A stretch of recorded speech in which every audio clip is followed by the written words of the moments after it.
నమస్తే, welcome to మనం TV. నేను మీ పవన్ బేస్వాడ. ఒకప్పుడు దాదాపు మొత్తం భారతదేశాన్ని పరిపాలించిన మొఘలుల వారసులు ఇప్పుడు ఎలా ఉన్నారో తెలుసా? ఔరంగజేబు వారసులు ఇప్పుడు కడు పేదరికంలో ఉన్నారు. ఉండేందుకు సరైన ఇల్లు కూడా లేదు. 3 పూట్ల భోజనం తినాలంటే రెక్కలు ముక్కలు చేసుకోవాల్సిందే. ఒకప్పుడు భారతదేశాన్ని పాలించిన మొఘలుల వారసులు ఇప్పుడు కడు పేదరికంలో ఉండటానికి కారణాలేంటి? దీనికి మొఘల్ సామ్రాజ్య పతనమే కారణమా? ఈ విషయాలు ఈ వీడియోలో తెలుసుకుందాం. భారతదేశ చరిత్రలో మొఘలులకు ఒక ప్రత్యేక అధ్యాయం ఉంది. ఒకప్పుడు అత్యధిక భారత భూభాగాన్ని తమ ఆధీనంలో ఉంచుకుంటూ శక్తివంతమైన రాజ్యాన్ని నిర్మించుకున్నారు. 1526లో బాబర్ వ్యవస్థాపించిన మొఘల్ సామ్రాజ్యం సుమారు 300 సంవత్సరాల పాటు భారతదేశాన్ని పరిపాలించింది. బాబర్, అక్బర్, జహంగీర్, షాజహాన్, ఔరంగజేబు లాంటి చక్రవర్తులు భారతదేశాన్ని పాలించారు.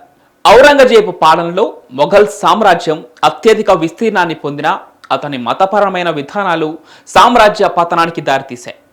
ఇక 18వ శతాబ్దానికి వచ్చేసరికి మొఘల్ సామ్రాజ్యం మరాఠాల ప్రభావంతో నెమ్మదిగా క్షీణించింది. చివరిగా 1857 సిపాయిల తిరుగుబాటు తర్వాత బ్రిటిష్ వారు చివరి మొఘల్ చక్రవర్తి బహదూర్ షా జాఫర్ను బంధించారు.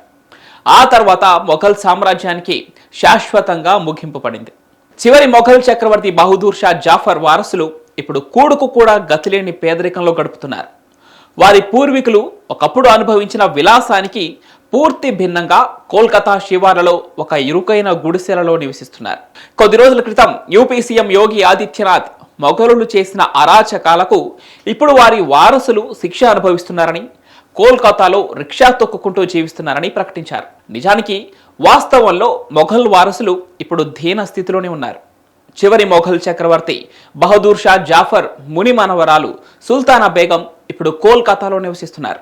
ప్రస్తుతం సుల్తానా బేగానికి 60 ఏళ్ల వయస్సు. ఈ వయస్సులో సుల్తానా బేగం అత్యంత పేద ప్రాంతాలలో ఒకటైన హౌరాలో 2 గదుల చిన్న గుడిసెలో నివాసం ఉంటుంది.